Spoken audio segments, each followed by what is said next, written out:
बाद यूपी में इतिहास रचने के बाद अब दिल्ली में दम दिखा रहे हैं। जातिगत जनगणना की मांग को लेकर नई दिल्ली के इंदिरा गांधी स्टेडियम में भारी भीड़ जुटाने वाले चंद्रशेखर ने चुनावी राज्यों के लिए कई बड़े मुद्दे कर दिए हैं। और अपने कार्यकर्ताओं को संबोधित करें।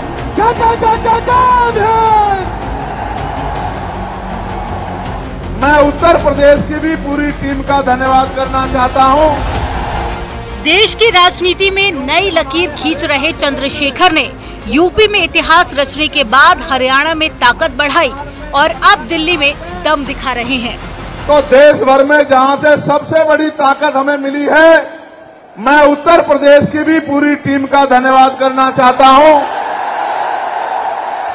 क्योंकि हमारे हर एक आंदोलन में उत्तर प्रदेश अग्रणी रहता है। धन के आधार पर, संख्या के आधार पर उत्तर प्रदेश ने अपनी ताकत का एहसास पूरे देश को कराया है। दिल्ली के इंदिरा गांधी स्टेडियम में नगीना से सांसद चंद्रशेखर ने रैली की। रैली के दौरान पूरा स्टेडियम खचाखच भीड़ से भरा हुआ नजर आया।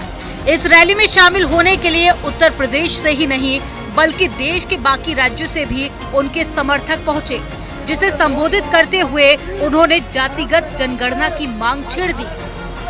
मैं बात कर रहा हूं शेड्यूल कास्ट के लोगों की, मैं बात कर रहा हूं शेड्यूल ट्राइब के लोगों की, मैं बात कर रहा हूं अन्य पिछड़े वर्ग के लोगों की, मैं बात कर रहा हूं मुस्लिम की, जैन की, सिख की, ईसाई की, बौद्ध की, तमाम उन लोगों की जिनको आज भारत में सम्मान की जिंदगी नहीं मिल पा रही। ये भीड़ चंद्रशेखर का हौसला बढ़ाने वाली है।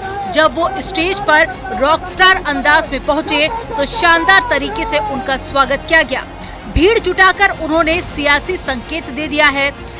कहा ऐसा भी जा रहा है कि उनकी नजर यूपी उपचुनाव के साथ ही दूसरे राज्यों के विधानसभा चुनाव पर भी है, क्योंकि जो नारा कभी मायावती का हुआ करता था, जो नारा कभी कांग्रेस और समाजवादी पार्टी देती थी, अब वही नारा दलित वोट बैंक को साधने के लिए चंद्रशेखर लगा रहे हैं।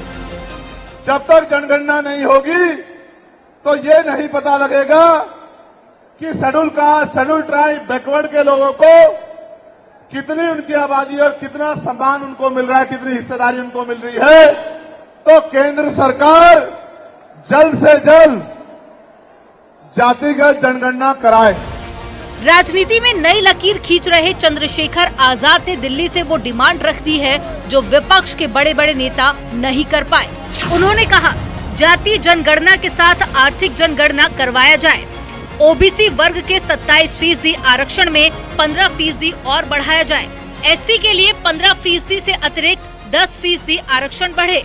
निजी क्षेत्र में एससी, एसटी और ओबीसी को आरक्षण मिले। सफाई कर्मी की नौकरी में ठेकेदारी की जगह पक्की नौकरी हो।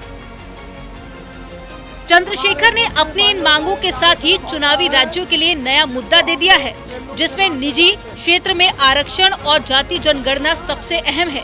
यानी चंद्रशेखर आजाद अब यूपी से निकलकर देश की राजनीति में पूरी तरह से अपने विरोधियों को खुली चुनौती देने के लिए तैयार है। Bureau report, news 18। आप फिर कह रहा हूँ जातिगत जनगणना कराओ।